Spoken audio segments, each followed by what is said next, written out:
क्या आपको लगता है कि आपके अंदर बहुत कुछ कर दिखाने की ताकत है, लेकिन जिंदगी की भाग दौड़, डर और कंफ्यूजन ने उस ताकत को कहीं दबा दिया है? क्या आपने कभी ऐसा महसूस किया है कि अगर आप अपनी इमोशंस, बिलीव्स और डिसीजंस को कंट्रोल कर पाते, तो आज आपकी लाइफ बिल्कुल अलग होती? टोनी रॉबिन्स कहते हैं, inside every human being there is a sleeping giant waiting to be awakened. तो अब सवाल यह है, क्या आप उस जायंट को जगाने के लिए तैयार हैं? Hello friends, welcome to better life.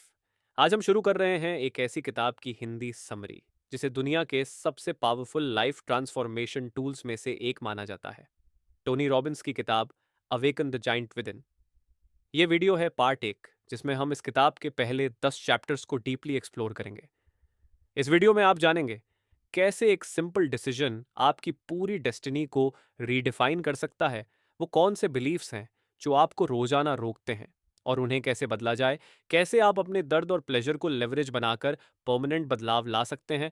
और कैसे सिर्फ एक नया सवाल, एक नया मेटाफोर या एक नया वर्ड आपकी इमोशनल स्टेट और पूरी जिंदगी बदल सकता है। ये वीडियो सिर्फ एक समरी नहीं, बल्कि एक रोड मैप है जो आपको क्लैरिटी देगा, इंस्पिरेशन देगा और एक एक्शन प्लान भी देगा।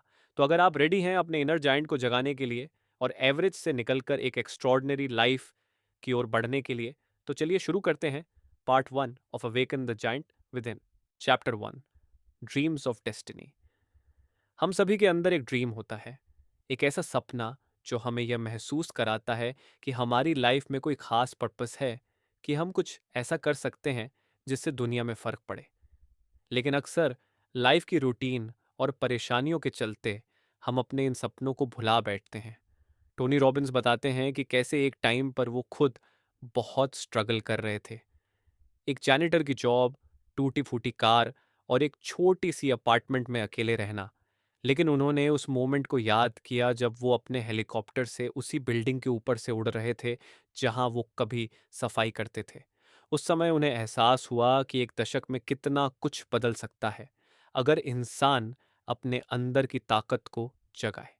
टोनी कहते हैं कि लाइफ में बदलाव की शुरुआत एक सिंपल डिसीजन से होती है। जब उन्होंने खुद से कहा अब और नहीं, तो वहीं से उनकी ट्रांसफॉर्मेशन शुरू हुई। उन्होंने डिसाइड किया कि वो अपने स्टैंडर्ड्स को रेस करेंगे और खुद को उस स्तर तक लाएंगे जो वो डिजर्व करते हैं। उनकी इस जर्नी में कई लोग इंस्पायर हुए। एक माँ जिसने अपने हाइपर एक्टिव बच्चे को रिटलिन की जगह रॉबिन्स के स्ट्रैटेजीज से मैनेज किया, एक एडिक्ट जिसने कोकेन छोड़ दिया और एक वुमन जिसने 52 पाउंड लूज किए सिर्फ लेवरेज प्रिंसिपल्स को यूज करके। टोनी इस चैप्टर में ये बात स्ट्रांगली एम्फसाइज करते हैं कि हम सभी के अंदर एक स्लीपिंग जायंट होता है, एक ऐसी ताकत जो अगर जाग जाए तो हम अपनी लाइफ में कुछ भी अचीव कर सकते हैं। चाहे वो रिलेशनशिप्स हो, हेल्थ हो, फाइनेंस हो या इमोशंस, हर फील्ड में हम मास्टरी हासिल कर सकते हैं अगर हम ये डिसाइड कर लें कि अब हमें एवरेज लाइफ नहीं, एक्स्ट्रॉर्डिनरी लाइफ जीनी है। वो बताते हैं कि ज़्यादातर लोग फेल इसलिए करते हैं क्योंकि वो लाइफ की छोटी मोटी चीज़ों में उलझे रहते हैं। दे मेजर इन माइनर थिंग्स। अगर हम अपने फोकस को एक जगह सेंटर कर लें, तो वो लेज़र की तरह पावरफुल हो सकता है। इसी कंट्रोल्ड फोकस के थ्रू हम अपनी आइडेंटिटी, वैल्यूज़, बिलीव्स और इमोशंस को समझकर अपने डिसीजंस और एक्शंस को अलाइन कर सकते हैं अपने गोल्स के साथ। टोनी इस चैप्टर के एंड में रीडर्स को चैलेंज देते हैं कि वो इस बुक को बस पढ़े नहीं, उसे अप्लाई भी करें। क्योंकि नॉलेज तभी पावर है जब वो एक्शन के साथ जुड़ा हो। और यही एक्शन, यही डिसीजन मेकिंग हमें वो बना सकता है जो हम सच में बनना चाहते हैं। Chapter two, decision, the pathway to power. Tony Robbins इस चैप्टर की शुरुआत एक पावरफुल ट्रूथ से करते हैं कि हमारी लाइफ का हर एस्पेक्ट, चाहे वो सक्सेस हो या स्ट्रगल, एक डिसीजन से शुरू होता है। हमारी प्रेजेंट रियलिटी हमारी पास्ट डिसीजंस का रिजल्ट है, और जो फ्यूचर हम क्रिएट करेंगे वो इस बात पर डिपेंड करता है कि हम आज कौन से डिसीजंस लेते हैं। वो बताते हैं कि ज़्यादातर लोग बिना कॉन्शियसली सोचे डिसीजंस लेते हैं, और इसी वजह से वो नियाग्रा सिंड्रोम का शिकार हो जाते हैं, यानी लाइफ की रिवर में बहते हुए बिना किसी डायरेक्शन के आगे बढ़ना, जब तक कि कोई बड़ा प्रॉब्लम सामने ना आ जाए। टोनी अपनी पर्सनल स्टोरी शेयर करते हैं कि कैसे उन्होंने एक दिन डिसीजन लिया कि अब और नहीं, और वही डिसीजन उनकी लाइफ का टर्निंग पॉइंट बन गया। उन्होंने अपने स्टैंडर्ड्स रेज किए, अपनी आइडेंटिटी रीडिफाइन की और डिटर्मिन्ड हो गए कि वो किसी भी हालत में सक्सेस हासिल करेंगे। वो कहते हैं, it's in your moments of decision that your destiny is shaped. इस चैप्टर में 3 पावरफुल डिसीजंस बताए गए हैं जो हमारी डेस्टिनी शेप करते हैं। एक, आप किस चीज पर फोकस करते हैं। दूसरी, उस चीज का आपके लिए क्या मीनिंग है। तीसरी, आप उस पर क्या एक्शन लेने वाले हैं। टोनी समझाते हैं कि अगर आपने इन 3 डिसीजंस को कॉन्शियसली कंट्रोल नहीं किया तो आपकी लाइफ भी कंट्रोल में नहीं होगी। एग्जाम्पल के तौर पर एड रॉबर्ट्स का जिक्र किया गया है। एक ऐसा इंसान जो नेक डाउन पैरालाइज्ड था, लेकिन उसने डिसीजन लिया कि वो अपनी डिसेबिलिटी को लिमिटेशन नहीं बनने देगा। उसने ना सिर्फ खुद की लाइफ ट्रांसफॉर्म की, बल्कि पूरे डिसेबल्ड कम्युनिटी के लिए चेंज लाया।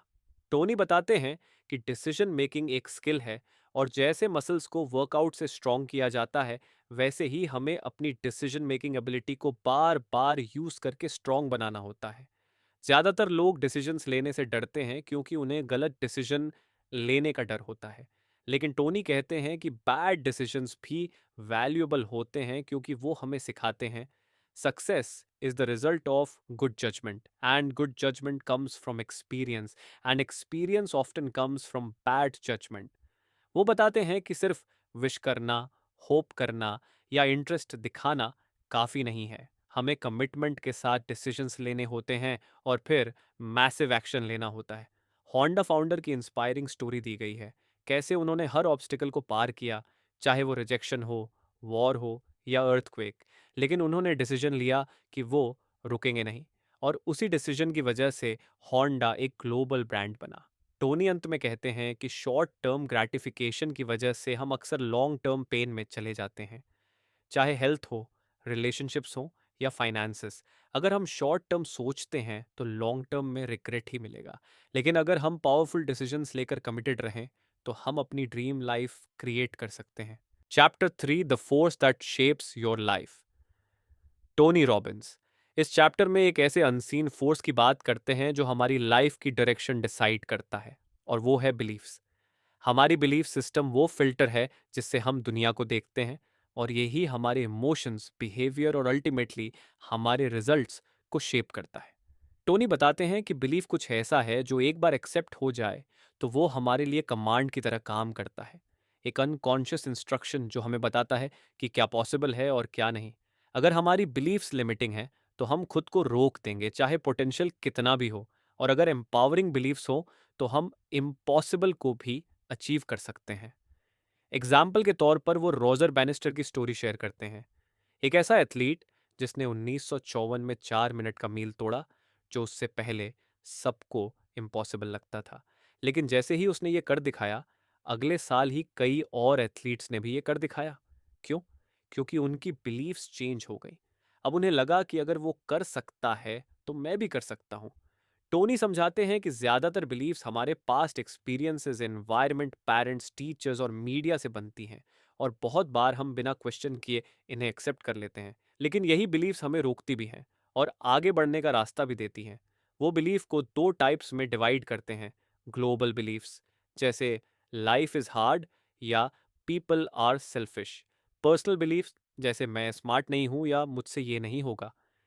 टोनी बताते हैं कि अगर हमें अपनी लाइफ बदलनी है तो हमें अपने बिलीव्स को कॉन्शियसली रीडिज़ाइन करना होगा।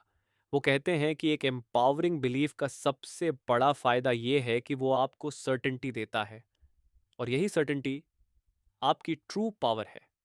एक पावरफुल टेक्निक जो टोनी शेयर करते हैं वो है बिलीफ ऑडिट, यानी अपनी करंट बिलीव्स को आइडेंटिफाई करना और एवेल्युएट करना कि कौन सी बिलीव्स आपको एम्पावर कर रही है और कौन सी डिसएम्पावर।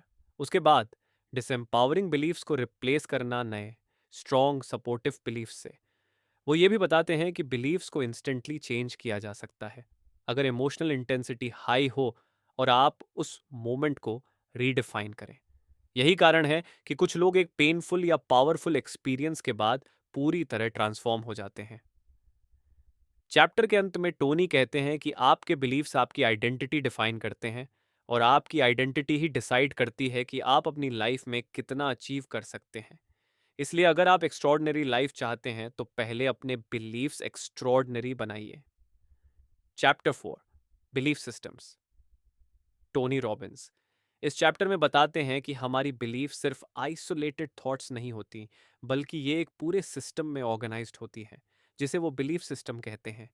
ये सिस्टम हमारे डिसीजंस, इमोशंस और एक्शंस को रेगुलेट करता है। किसी भी इंसान की आइडेंटिटी, बिहेवियर और डेस्टिनी, सब कुछ उसकी बिलीफ सिस्टम से इन्फ्लुएंस होता है। टोनी बताते हैं कि हमारी बिलीफ्स, स्पेशली हमारी कोर बिलीफ्स, एक दूसरे से जुड़ी हुई होती हैं।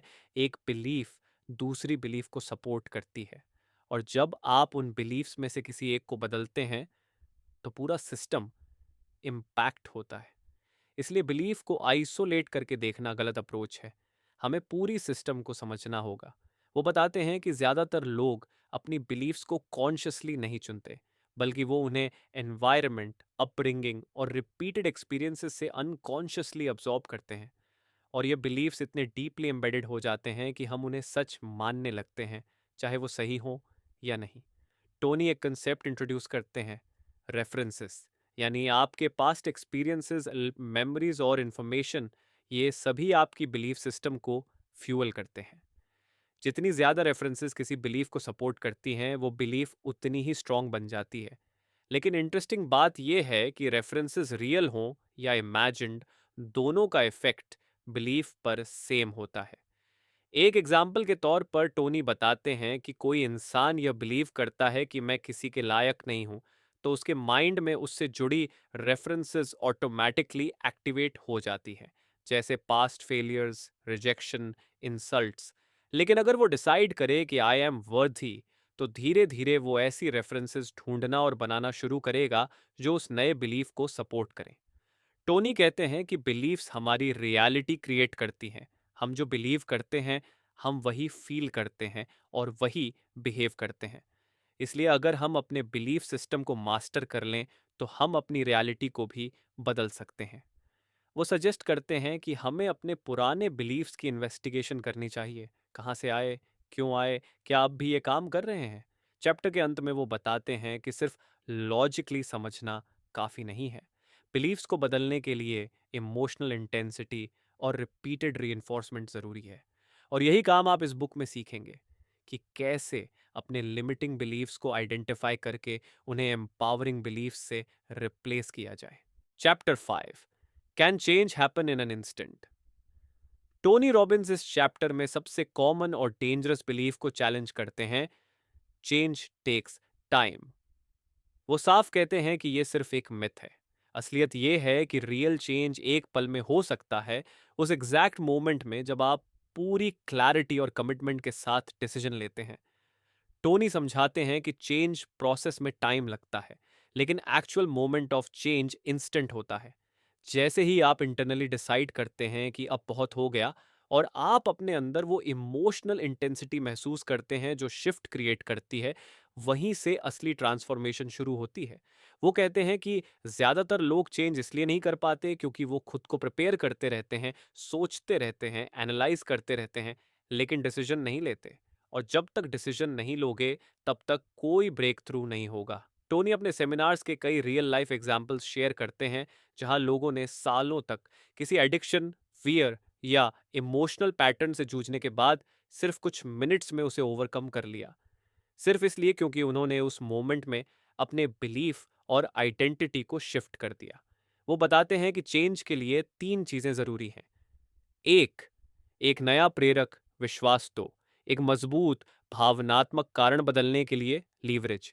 3, एक स्पष्ट रणनीति एंड इमीडिएट एक्शन। टोनी कहते हैं कि कभी कभी हम खुद को ये कहकर फूल करते हैं कि मैं कोशिश कर रहा हूं या एक दिन मैं बदल जाऊंगा, लेकिन वो बताते हैं कि ट्राइंग इज नॉट डूइंग। या तो आप कर रहे हो या नहीं कर रहे। और जब आप अपने लिए स्टैंडर्ड्स फिक्स कर लेते हैं कि अब बैकवर्ड जाने का कोई रास्ता नहीं है, तभी इंस्टेंट चेंज पॉसिबल होता है।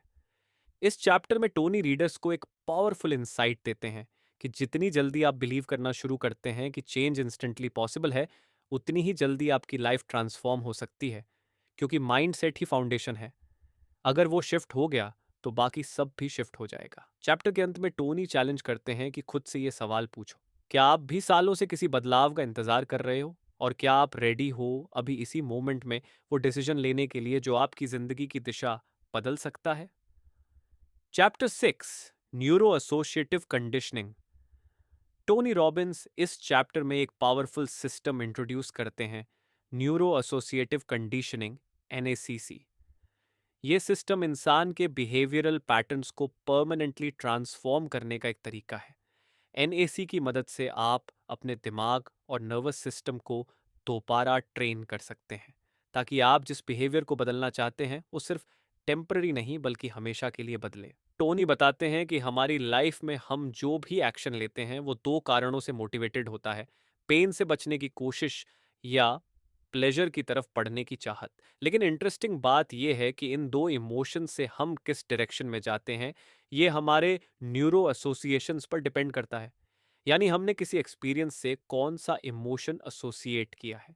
एग्जाम्पल के तौर पर, अगर किसी ने कभी क्राउड में एम्बैरेसमेंट फील किया है तो उसका दिमाग क्राउड को ऑटोमेटिकली पेन से जोड़ देगा और अगली बार वो क्राउड से बचेगा।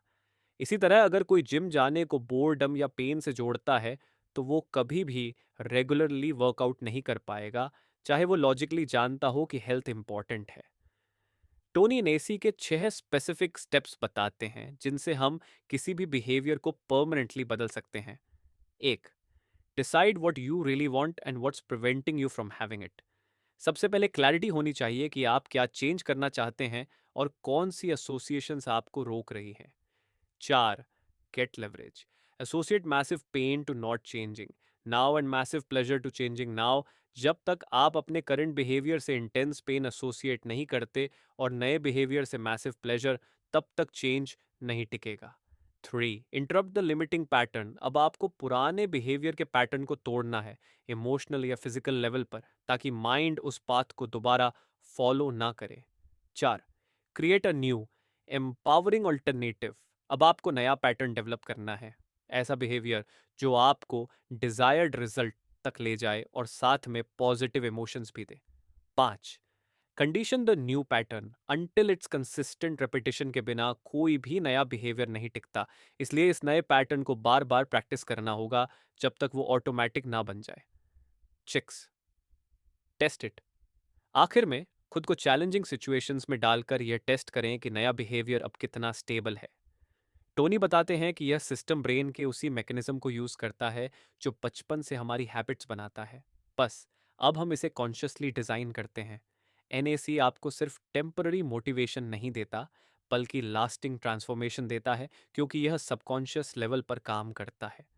चैप्टर के अंत में टोनी रीडर्स से कहते हैं कि अगर आप किसी भी बिहेवियर को बदलना चाहते हैं, जैसे smoking, procrastination, negative self talk या अनहेल्थी ईटिंग, तो एनएसी एक साइंटिफिक और प्रूवन मेथड है जिसे आप तुरंत अप्लाई कर सकते हैं। और यही है परमानेंट चेंज की real key. Chapter 7, how to get what you really want. Tony Robbins इस चैप्टर में एक बहुत महत्वपूर्ण सवाल पूछते हैं: आप जो चाहते हैं क्या आप सच में जानते हैं कि वो क्या है? क्योंकि बहुत से लोग सिर्फ वेग डिजायर्स रखते हैं, जैसे मैं खुश रहना चाहता हूं, मैं सक्सेसफुल बनना चाहता हूं, लेकिन ये इतने अनक्लियर गोल्स होते हैं कि दिमाग को कोई क्लियर डायरेक्शन नहीं मिलती। और जब गोल क्लियर नहीं होता तो उसे अचीव करना और भी मुश्किल हो जाता है। टोनी बताते हैं कि अगर आप सच में अपनी जिंदगी में फुलफिलमेंट चाहते हैं तो आपको क्रिस्टल क्लियर क्लैरिटी होनी चाहिए कि आप क्या चाहते हैं, क्यों चाहते हैं और कैसे पाएंगे। इस प्रोसेस की शुरुआत होती है एक पावरफुल टूल से जिसे वो कहते हैं outcome driven thinking. Outcome driven thinking का मतलब है कि आप हर काम को इस माइंड सेट से देखें कि इसका आउटकम क्या होना चाहिए। चाहे वो कॉन्वर्जेशन हो, कोई बिजनेस मीटिंग हो या हेल्थ रूटीन, हर चीज़ का एक क्लियर डिजायर्ड रिजल्ट होना चाहिए। टोनी एक पावरफुल टेक्निक बताते हैं: अपने गोल्स को स्पेसिफिक, मेजरेबल और इमोशनली कंपेलिंग बनाइए। वो कहते हैं कि जो लोग वेग गोल्स बनाते हैं उन्हें वेग रिजल्ट्स ही मिलते हैं, लेकिन जो लोग एग्जैक्ट आउटकम डिफाइन करते हैं, जैसे मुझे अगले 3 महीनों में 10 किलोग्राम फैट लॉस करना है ताकि मैं एनर्जेटिक और कॉन्फिडेंट फील कर सकूं, वो ज़्यादा फोकस्ड और कमिटेड होते हैं। वो बताते हैं कि क्लैरिटी के बाद दूसरा स्टेप है रीजंस। आपके पास ऐसा इमोशनल रीजन होना चाहिए जो आपको ड्राइव करे, पुश करे, एक्शन में रखे। अगर आपका वाई स्ट्रॉन्ग है तो हाउ अपने आप निकल आता है। इसलिए टोनी सजेस्ट करते हैं कि हर गोल के साथ पूछिए, why must I achieve this. इसके बाद तीसरा एलिमेंट आता है मासिव एक्शन प्लान, MIP। सिर्फ क्लैरिटी और रीजन से कुछ नहीं होगा, आपको तुरंत एक्शन लेना होगा, और एक्शन लेते वक्त आपको फ्लेक्सिबिलिटी भी रखनी होगी। अगर कोई स्ट्रैटेजी काम ना करे तो उसे बदलिए, लेकिन गोल को नहीं। टोनी ये भी बताते हैं कि ज्यादातर लोग इसलिए स्टक रहते हैं क्योंकि वो फियर ऑफ फेलियर के कारण एक्शन ही नहीं लेते। लेकिन वो कहते हैं कि एक्शन लेने से ही फीडबैक मिलेगा, और वही फीडबैक आपकी रियल गाइड बनेगा। प्रोग्रेस तभी पॉसिबल है जब आप मूव करें। चैप्टर के अंत में टोनी रीडर्स को चैलेंज देते हैं। अभी इसी मोमेंट अपने टॉप 3 आउटकम्स डिफाइन कीजिए, उनके स्ट्रॉन्ग रीजंस लिखिए, और उस पर पहला एक्शन स्टेप लीजिए। क्योंकि जब तक आप पहला कदम नहीं उठाते, तब तक सब सिर्फ एक सपना है। Chapter 8, questions are the answer. Tony Robbins इस चैप्टर की शुरुआत एक सिंपल लेकिन प्रोफाउंड ट्रूथ से करते हैं। Quality of life is the quality of your questions. यानी आपकी जिंदगी की क्वालिटी इस बात पर डिपेंड करती है कि आप अपने आप से किस तरह के सवाल पूछते हैं। ज्यादातर लोग अपनी प्रॉब्लम्स की जड़ में सॉल्यूशंस ढूंढने के बजाय ऐसे क्वेश्चंस पूछते हैं जो उन्हें और ज्यादा कंफ्यूज्ड या नेगेटिव बना देते हैं। टोनी बताते हैं कि हमारा माइंड हर टाइम सवालों से इंटरेक्ट कर रहा होता है, कॉन्शियस या अनकॉन्शियस। जब आप खुद से पूछते हैं, why does this always happen to me, तो आपका ब्रेन ऑटोमेटिकली जवाब ढूंढता है, और वो आपको विक्टिम बना देता है। वहीं अगर आप पूछें, what can I learn from this, तो माइंड ग्रोथ की तरफ फोकस करेगा। टोनी एक कॉन्सेप्ट इंट्रोड्यूस करते हैं, प्राइमरी क्वेश्चंस। ये वो रिपीटेटिव क्वेश्चंस होते हैं जो हम रोजाना खुद से पूछते हैं, और ये हमारी इमोशंस, डिसीजंस और डेस्टिनी को शेप करते हैं। जैसे कोई व्यक्ति अक्सर पूछता है, व्हाट्स रॉन्ग विद मी, और कोई दूसरा पूछता है, what's great about this moment. दोनों की लाइफ डायरेक्शन पूरी तरह अलग होगी। वो सजेस्ट करते हैं कि अगर आप अपनी जिंदगी को अपग्रेड करना चाहते हैं, तो आपको अपने डेली क्वेश्चंस को अपग्रेड करना होगा। इसलिए टोनी रेकमेंड करते हैं कि आप अपने हैबिचुअल क्वेश्चंस को आइडेंटिफाई करें और उन्हें ट्रांसफॉर्म करें। टोनी के अनुसार अच्छे क्वेश्चंस में ये क्वालिटीज होनी चाहिए। वो फोकस शिफ्ट करें प्रॉब्लम से सॉल्यूशन की तरफ। वो आपको एम्पावर करें, लिमिट नहीं। वो फ्यूचर ओरिएंटेड और एक्शन बेस्ड हों। वो एक प्रैक्टिस भी रिकमेंड करते हैं, मॉर्निंग पावर क्वेश्चंस और इवनिंग क्वेश्चंस, जिन्हें आप रोज पूछ सकते हैं ताकि आपका माइंड सेट कंसिस्टेंटली पॉजिटिव और फोकस्ड रहे। मॉर्निंग पावर क्वेश्चंस जैसे, what am I happy about in my life right now, what am I excited about today, what am I grateful for. Evening questions जैसे, what did I learn today, how did I contribute today, what can I improve tomorrow. Tony ये भी बताते हैं कि जो लोग depression, fear या anxiety में फंसे होते हैं, वो बार बार डिसएम्पावरिंग क्वेश्चंस दोहराते हैं। इसलिए अगर आप एम्पावरिंग लाइफ चाहते हैं तो एम्पावरिंग क्वेश्चंस डेली प्रैक्टिस में लाने होंगे। चैप्टर के अंत में टोनी रीडर्स को एनकरेज करते हैं कि वो अपने टॉप 5 हैबिचुअल डिसएम्पावरिंग क्वेश्चंस लिखें और फिर उन्हें इमीडिएटली कन्वर्ट करें इनटू एम्पावरिंग ऑल्टरनेटिव्स। क्योंकि सही सवाल पूछना ही वो दरवाजा खोलता है जहां से सॉल्यूशंस, क्लैरिटी और इनर पावर निकलती है। Chapter 9, the vocabulary of ultimate success. Tony Robbins इस चैप्टर में एक ऐसी ताकत की बात करते हैं जिसे हम रोज यूज करते हैं लेकिन अंडर एस्टिमेट करते हैं, वर्ड्स। वो कहते हैं कि जिस लैंग्वेज का हम यूज करते हैं वो सिर्फ दूसरों से कम्युनिकेट करने का तरीका नहीं है, बल्कि यही हमारी इमोशंस और एक्सपीरियंसेस को डिफाइन करता है। टोनी इसे कहते हैं ट्रांसफॉर्मेशनल वोकैबुलरी। यानी वो स्पेसिफिक वर्ड्स जो हम बार बार अपने माइंड और माउथ में दोहराते हैं, वही हमारे इमोशनल स्टेट और बिहेवियर को डायरेक्ट करते हैं। वो समझाते हैं कि हमारे इमोशंस हमारे वर्ड्स से जुड़ते हैं। उदाहरण के लिए अगर कोई पर्सन कहता है, आई एम डिस्ट्रॉयड, तो वो अपनी फीलिंग्स को इंटेंस पेन के साथ एसोसिएट कर लेता है। जबकि उसी सिचुएशन में कोई और कहे, मैं थोड़ा निराश हूं, तो उसका इमोशनल एक्सपीरियंस बहुत सॉफ्टर होगा। यानी same experience but different vocabulary, passion, different emotions. Tony बताते हैं कि ज्यादातर लोग अपनी वोकैबुलरी को कॉन्शियसली चूज नहीं करते, वो जो वर्ड्स बचपन से सुनते आए हैं वही यूज़ करते हैं। और अगर वो वर्ड्स नेगेटिव, एग्जैजरेटेड या डिसएम्पावरिंग हैं तो उनका इमोशनल लाइफ भी वैसा ही बन जाता है। इसलिए वो सजेस्ट करते हैं कि हमें अपने शब्दों को डिज़ाइन करना चाहिए, कॉन्शियसली चूज़ करना चाहिए कि हम अपने थॉट्स और इमोशंस को किन शब्दों से एक्सप्रेस करेंगे। टोनी एक पावरफुल टेक्निक इंट्रोड्यूस करते हैं। अपनी हैबिचुअल नेगेटिव वोकैबुलरी को आइडेंटिफाई करो और उसे प्लेफुल या न्यूट्रल वर्ड्स से रिप्लेस करो। जैसे, मैं गुस्से में हूं की जगह कहो मैं थोड़ा नाराज हूं। दिस इज अ डिजास्टर की जगह कहो दिस इज अ चैलेंज। इससे ब्रेन को सेम इमोशन के लिए न्यू इंटरप्रिटेशन मिलता है, जिससे इंटेंसिटी कम होती है और आप ज्यादा कंट्रोल में रहते हो। टोनी ये भी बताते हैं कि सिर्फ नेगेटिव इमोशंस को कम करना ही इम्पॉर्टेंट नहीं है, बल्कि पॉजिटिव इमोशंस को एम्पलीफाई करना भी उतना ही ज़रूरी है। इसका मतलब है कि जब आप अच्छा महसूस कर रहे हों तो उसे एक्सप्रेस करते वक्त पावरफुल और रिच वोकैबुलरी यूज़ करें। जैसे I feel ecstatic, I am totally energised, I am thrilled. इससे वो इमोशन और स्ट्रांगली एंकर हो जाता है। चैप्टर के अंत में टोनी रीडर्स को एनकरेज करते हैं कि वो अपनी पर्सनल इमोशनल डिक्शनरी को रीडिज़ाइन करें। मतलब अपने कॉमनली यूज्ड इमोशनल वर्ड्स की लिस्ट बनाओ और उन्हें कॉन्शियसली ट्रांसफॉर्म करो। क्योंकि जब आप वर्ड्स बदलते हो तो आप लिटरली अपने थॉट्स, इमोशंस और पूरी लाइफ को बदल देते हो। Chapter 10, the power of life metaphors. Tony Robbins इस चैप्टर में एक और इनविजिबल फोर्स की बात करते हैं जो हमारी थिंकिंग, इमोशंस और एक्शंस को डीपली इन्फ्लुएंस करता है, और वो है मेटाफोर्स। यानी जब हम अपनी लाइफ या एक्सपीरियंसेस को एक्सप्लेन करने के लिए कंपैरिजंस या सिंबॉलिक लैंग्वेज यूज करते हैं। जैसे life is a battle, I am stuck, या he stabbed me in the back. तो हम न सिर्फ वर्ड्स बोलते हैं बल्कि अपने पूरे नर्वस सिस्टम को एक इमोशनल पैटर्न में डाल देते हैं। टोनी बताते हैं कि ज्यादातर लोग ये समझते ही नहीं कि उन्होंने अपनी पूरी लाइफ को किस मेटाफोर में बांध रखा है। अगर आप बिलीव करते हैं कि लाइफ इज अ स्ट्रगल, तो आपका ब्रेन उसी हिसाब से रिएक्ट करेगा, स्ट्रेस, प्रेशर और सर्वाइवल माइंडसेट में। वहीं अगर आप बिलीव करें कि लाइफ इज अ डांस या लाइफ इज अ गिफ्ट, तो आपका बिहेवियर, इमोशनल स्टेट और डिसीजन मेकिंग पूरी तरह शिफ्ट हो जाएगा।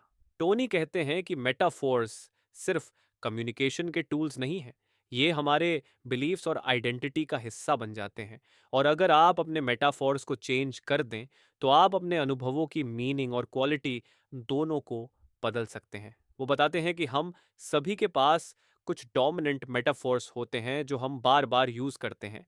कई लोग रिलेशनशिप्स को चेन्स या ट्रैप्स समझते हैं और इसलिए वो खुद को इमोशनली फ्री फील नहीं करते। वहीं कुछ लोग रिलेशनशिप्स को गार्डन्स की तरह देखते हैं जिन्हें नर्चर किया जाता है, और इससे उनका एक्सपीरियंस एनरिचिंग बन जाता है। टोनी एक एक्सरसाइज सजेस्ट करते हैं।